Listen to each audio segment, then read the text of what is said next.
Welcome to Drumbeats, the must-listen-to podcast for investors exploring Indigenous investment opportunities in Canada.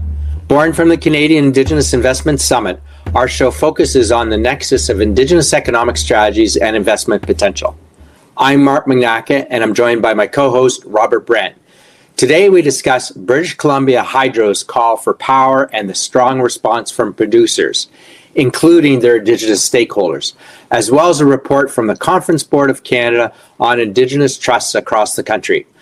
Join us to uncover how these discussions shape economic development within Indigenous communities and beyond. Good afternoon, Rob. Welcome back to London.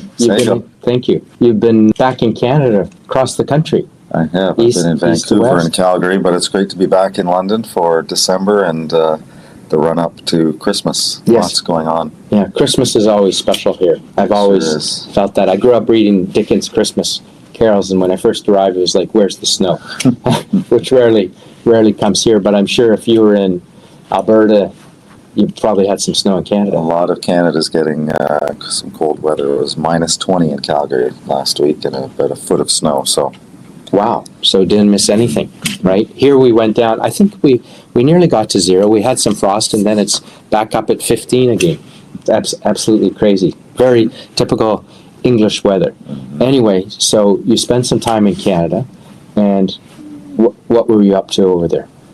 One of the things we did, we hosted a little conference in our Vancouver offices for our clients, and the focus was on the recent BC Hydro call for power. Talked to clients about what that meant and also some lessons learned because there will, with all of these proposals for power, there's an Indigenous equity component that's required. Okay, and BC, of course, being British Columbia. Absolutely. North of California for some of our listeners who haven't been there before. That's right. Okay. It was BC Hydro who put out the call to power in April of this year. And BC Hydro is the only power company in BC? Yes, they are. Provincial owned? Absolutely. And they put out a call. This was their first call for new power in 15 years in British Columbia. Wow. And they have requested approximately 3,000 gigawatt hours per year of new clean electricity was the call. Okay. And just with that, is that because they're running up to their limits, or it's for what they see as the expansion plans? Because 15 years with no new capacity coming online. Yeah, no, there's a bit of urgency to this call. The BC government revised their forecast for their needs for power into the future.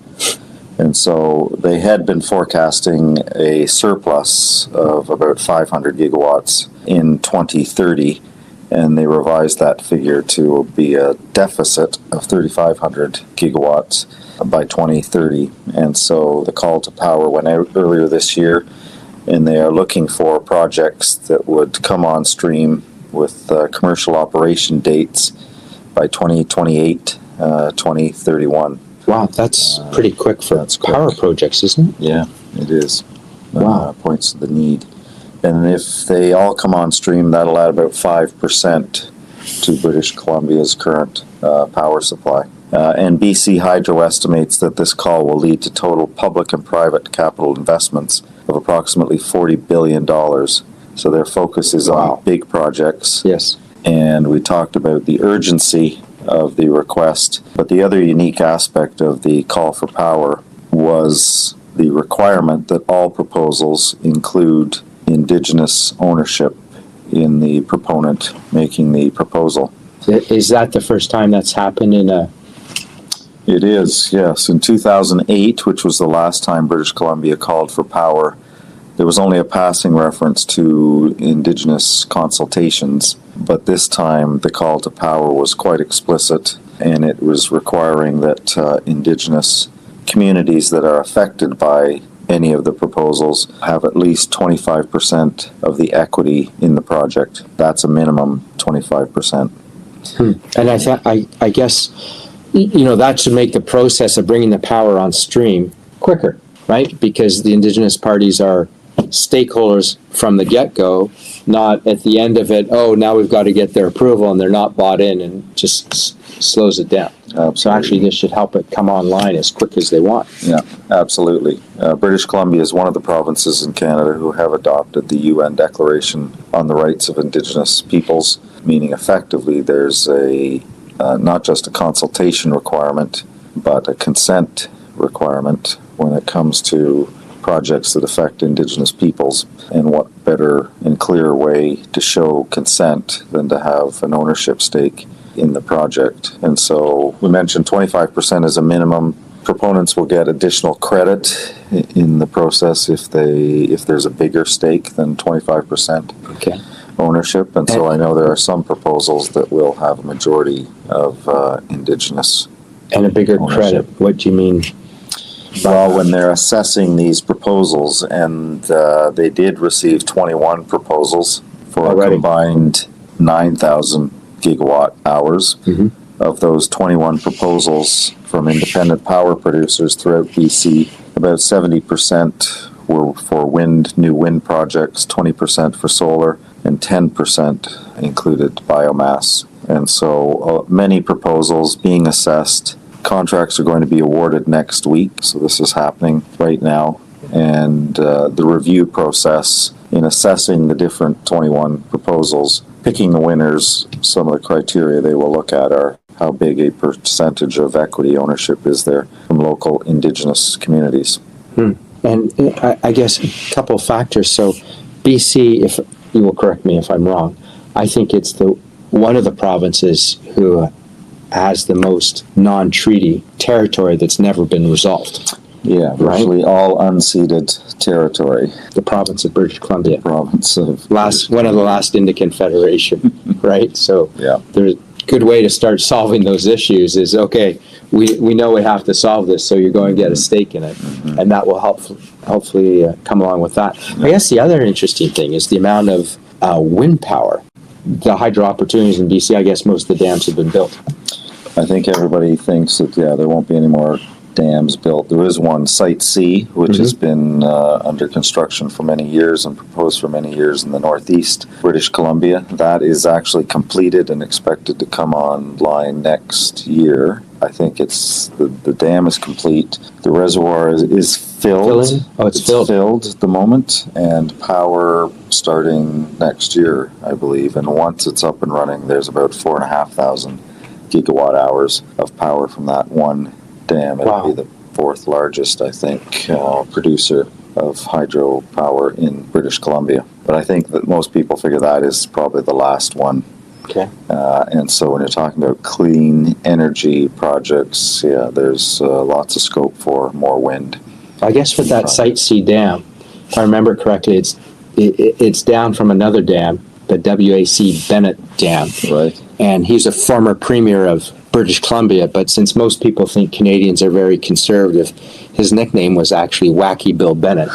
And Social Credit Party of British Columbia. So Western Canada has always had these populists, come through, which is different where Canada was formed in Upper and Lower Canada, originally New France and Ontario and Quebec. And, it's like in Alberta, there's some of this as well. So Canadians are not as conservative as one thinks. If you have a premier named Wacky Bill Bennett. Yeah, no, and politics in British Columbia is interesting, left and right. Yes. So there was also an election in BC recently. That's right, just in the last few weeks, and the ruling New Democratic Party, Socialist Party, just hung on. They had a large majority going into the election.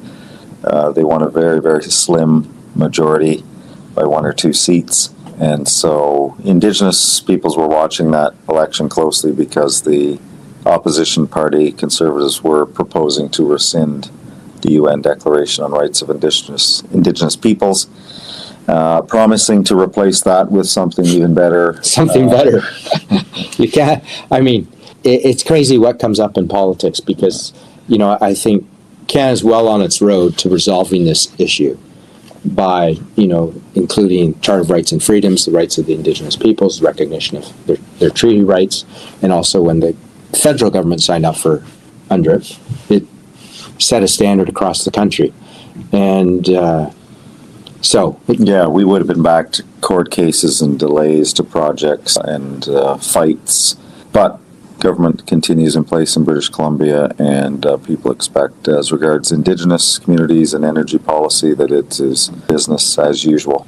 okay, I always thought the NDP was like a European Social Democratic Party, but obviously you're very North American and they're socialists, right? Is that it?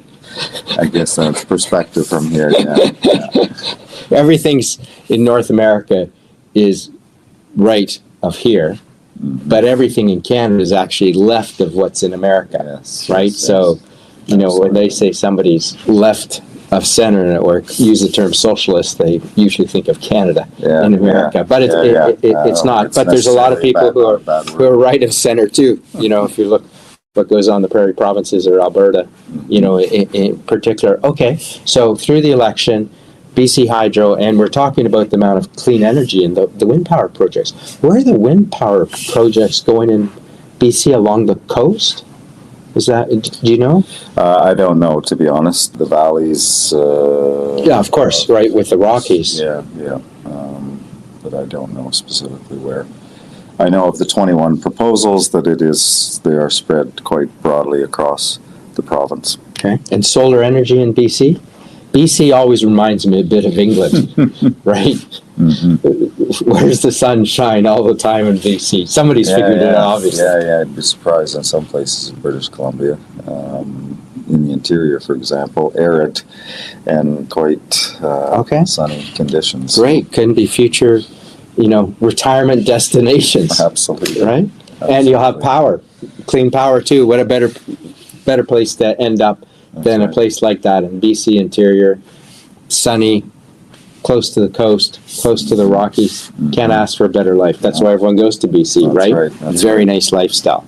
And natural resources. Okay. In abundance. Super. And any other issues coming out from your trip to BC? No, I guess just to highlight again, as part of these equity packages in the hydro call, there is a standard financing package offered by Canada's infrastructure bank, government-owned bank that has a pretty standard package now of loan guarantees to help finance that equity stake that Indigenous communities will be required to have in those projects. So government loans at the federal level, Canada Infrastructure Bank's federal institution, and provinces have similar loan guarantee packages.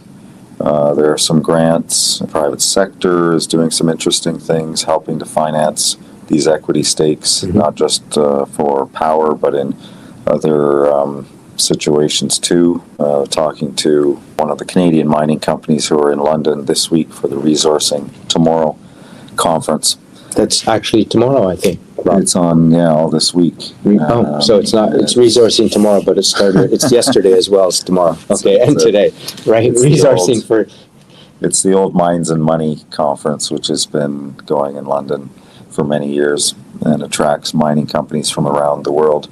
Why did they give up on such a good name like Mines and Money? That kind of put it all together, right? Now, today and tomorrow, no way. Mines and Money. I think it's part of an image rebrand. Yes. It's not just digging up the ground, right? Yeah. But that's what it is. I mean, and a lot of people don't appreciate, if you actually fly over where resources are being extracted, it isn't a pretty sight. But, this has been man on planet Earth since the beginning. It's all necessary. Yes. These green projects all require minerals, and they have to come out of the ground somehow. Mining companies are getting much better at using clean power to get those minerals out of the ground, but you have to get them out and use them to generate the clean power and other products that we all use. And what about, couple of issues on that. Is that financing capacity that you've just alluded to, is it sufficient, or is there concern that the Indigenous peoples are kind of coming up to barriers in terms of what they can get to invest in opportunities that they have? They're there, but do they have enough financial resources yet to be able to do that? And who's going to fill that gap?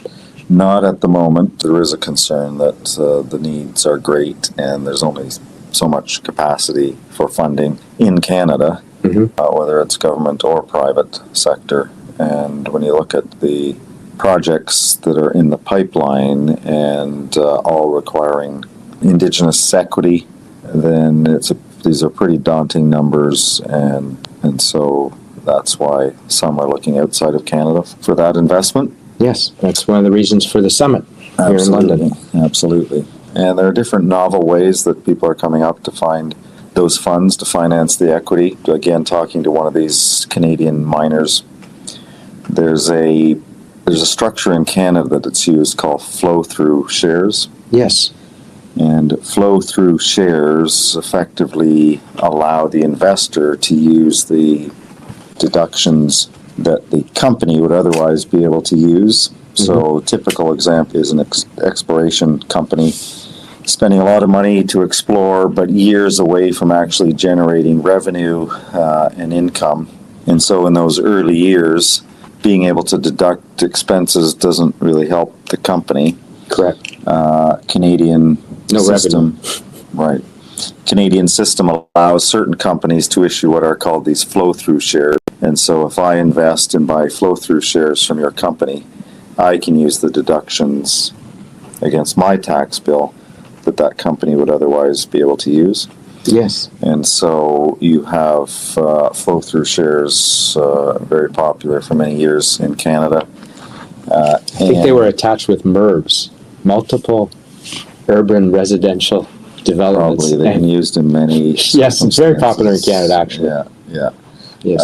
And then one twist on the flow-through share structure is something called charitable flow-through structures. And that's where investors who want to donate their shares to a charity are able to buy the flow-through shares from the company, use the deductions for tax purposes, and then sell those shares on or donate them to a charity. And so the charity can hold the shares. It doesn't get to use the deductions. They can only be used once, but it's a charity. It doesn't need the deductions. And so a common structure is the investor buys from the company the flow-through shares, donates those shares to a charity. The charity then has a buyer, usually an institutional buyer, who again doesn't get to use the deductions, but is able to pay cash to that charity, and it wants the shares. The charity gets its cash. The original investor has put money into the company. It uses the tax deductions, and there's a multiplier effect on what they've been able to do with a similar amount of money and donate. It becomes quite attractive. Everybody wins with that one. Who doesn't win? Everybody. I guess the Canadian taxpayer picks up the bill for that one. I guess that's one of the reasons why. They're trying to encourage exploration and allowing somebody to use those deductions that other businesses would otherwise be allowed to use. So it's an incentive to get investment in and it's an innovation. Encourage exploration. Absolutely. And when you look at all the parties who get to benefit from that, you've got a lot of important stakeholders. And so in some cases, you could have that charity be the Indigenous community, local Indigenous community. And you could have an investor invest in the company, then donate those shares to the Indigenous community, who could either hold the shares because they want their equity, or they sell them to an institution and just take the cash at that point. Wow, that's I'm sure that's going to be used quite a bit with a lot of these projects. And it's another way for the Indigenous communities to get access. Another example of some pretty innovative ideas and all Indigenous communities to get their equity stakes. Great. And you also, so when you finish up, I think you were in Alberta as well. Went to Calgary, cold, snowy Calgary. Yes. Felt like middle of February. Yeah, well, when you're in the prairies, it comes in October and leaves in April or May, right? Kind of consistent. What's it like today? What do you mean, what's it like? It's cold. And you've always had a plug in your car on the prairies. And it's not because they're all electric, but if you don't plug in your engine block, the oil will freeze and you'll have a cracked engine block. So people have been plugging in their vehicles for years on the prairies. It's nothing new. So these guys from California come in, you get to plug in your car. So, and was there any Indigenous issues? Well, I was catching up with some contacts, and then just on my own time took a drive out to Susina, the First Nation that borders Calgary. Oh, okay. On the southwestern edge of Calgary.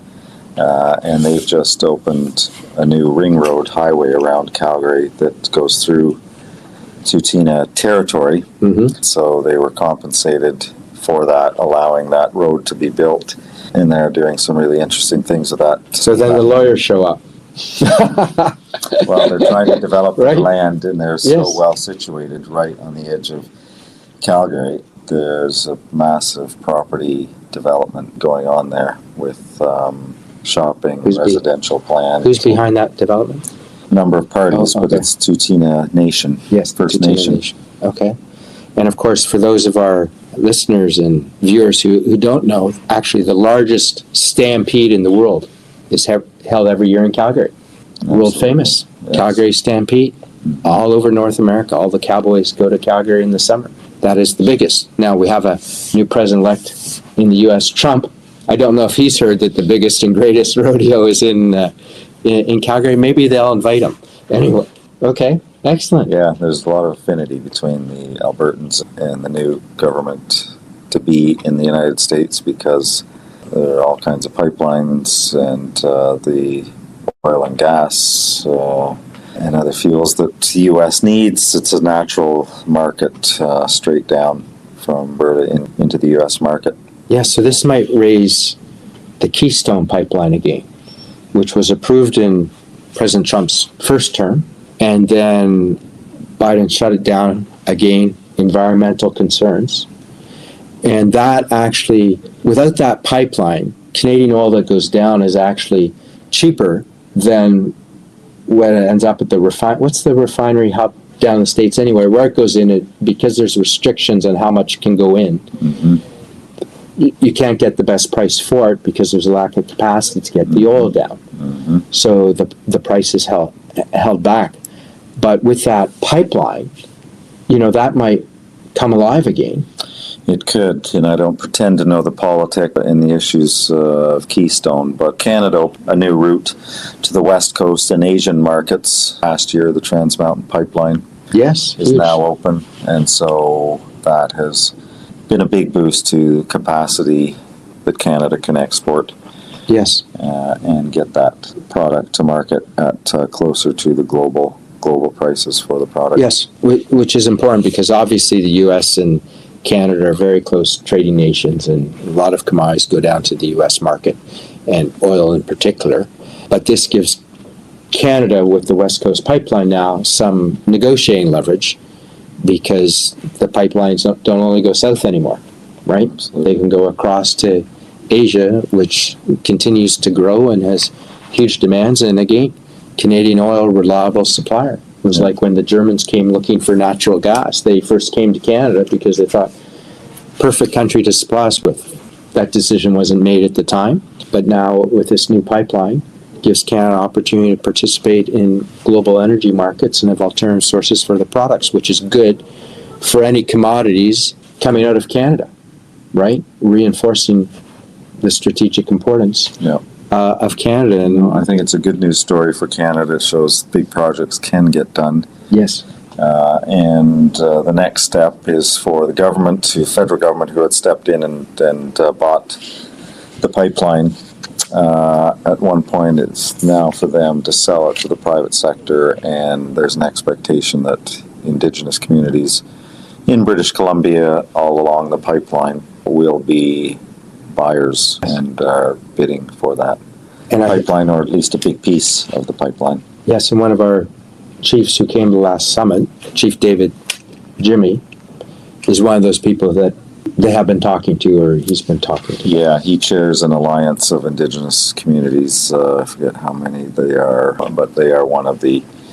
They will be one of the bidders for that pipeline when it comes up for sale. Okay, so very productive visit. And now that we're making our way from the west We've talked a little bit about what's going on in Washington. So, of course, we have to talk what's going on in Ottawa, right? Mm-hmm. And, of course, in Canada, there's something called the IDIB, the Indigenous, I think it's the IDIB. It's a list of Indigenous-owned businesses, right? And if you get on this list, the Canadian government, the federal government, has said we're going to give, I think it's 5% of total federal government contracts for Indigenous businesses. Yeah, the Indigenous people represent in Canada about 5% of the population, and so federal government has targeted, the goal is that 5% of their projects and their spend should be directed towards the Indigenous economy. Right, and a few weeks ago when we're talking on the podcast, you know, it was in the news that there was all these IT companies set up in the suburbs of Ottawa who claimed to be Indigenous but weren't. And then it was announced in Parliament last week or the week before by the Indigenous Service Canada Minister, Patty Hadju, that 1,100 companies have been removed from the list. There's still approximately 3,000, but nearly 20% have been removed because they didn't really qualify. Yeah. I mean, it's a big. What a mess! It's a big issue. It's been controversial. Some high-profile contracts awarded to some questionable companies, but like a lot of programs or where there's money to be made, you will find people trying to game the system, and so there are a number of companies claiming Indigenous ownership that really weren't Indigenous owned, and so groups like Canadian Council on Indigenous Business is setting some criteria and some standards, and so is the National Aboriginal Capital Corporation. So both groups trying to set a standard for what should be considered a proper Indigenous-owned business eligible for things like government procurement contracts. Yes. So this inability to count or identify reminds me a bit of the border issues in the United Kingdom. We don't know how many people come in or out. And I think Canada has similar challenges, but I'm sure, as you are Indigenous, Rob, when you hear something set up like this, and they restricted your rights even, and your ancestors' rights about where you could live, what you could do, who you could meet, they seem to have taken control of that. And then something like this comes up, they lose control of the purse strings. For me, there was lax oversight, and apparently it was widely known within the procurement community that there were a lot of companies gaming that system. But hopefully, the light shone on it in recent times will reduce that. Yes, but that's where everybody gets frustrated in every country with their government, because they think their governments are spending money effectively. And when examples like this come out and go on for a period of time, that's when people start to lose faith in the system. So it's really important that's got addressed. Okay, well, that's good. That's happening. And the Conference Board of Canada also came out with a recent report talking about Indigenous trust, about investing and adapting. And Indigenous trusts in Canada manage and estimate $20 billion in assets, impacting over 300 First Nations, Inuit, and Métis communities. And 20 billion is it? 20 billion is the current number. Yeah, and that number sounds low to me because there are a number of settlements in different areas. Child welfare settlement in the first part of that case, I think the settlement was worth $23 billion. There are settlements for treaty violations that run into the billions of dollars. And so all of this money has to be managed. Yes. Most often it's a trust that's set up to manage these settlement funds. So I think that reinforces, one, okay, where is all that other money? Because the Conference Board of Canada is pretty good at getting their facts right. But I think what it also demonstrates is the Indigenous peoples are just not looking for financing. They have assets. Sometimes it's about how can they actually leverage them because of Indian Act and historic legislation that prevent them from doing so. But that is only going to grow over time when you talk about flow through and revenue streams from commodities and, just what we're talking about in BC. They are managing and today and will continue, and these are going to grow as assets. It's almost like a sovereign wealth fund or perhaps more appropriate for Canada compared to the Canadian Pension Plan, CPP, everybody knows about, or the Ontario teachers. These become important vehicles, and, you have to go talk to them because you want to manage their money. So the importance for the Indigenous peoples of Canada, they have assets, and over time they're going to get complete control of them, and they are looking for who are the partners who've worked with us over time, right? And, the thinking is always about 7 generations, right? Who's going to be with us? They don't want a quick deal today. They want to know who's going to work with us over time. So although working with Indigenous peoples, because they have this philosophy, which of course all of us would like, that somebody's thinking, what's the future of our community and our lands? It reinforces you have to work at building relationships, as you do in any successful business. It's not just a single transaction. There's a long memory. So that holds a lot of opportunity. Absolutely. Long-term engagement, early engagement as necessary. This BC call for power was made in April of this year. Bids were due by September, contracts awarded any day now. That's not a lot of time to establish a relationship, a partnership. I like giving my partner. Finalize a deal on. Actually, you need to be in the market, getting to know some of these groups so that you can respond to these opportunities. True, and I think that's just one example, because all the infrastructure projects, which Canada, like many Western countries, has to invest in its infrastructure again. The life of these legacy assets, it's coming to the end of their functional life, and they need to be replaced. And when these projects are announced, as BC Hydro, all of a sudden, hey, we've got constraints, we've redone our forecasts.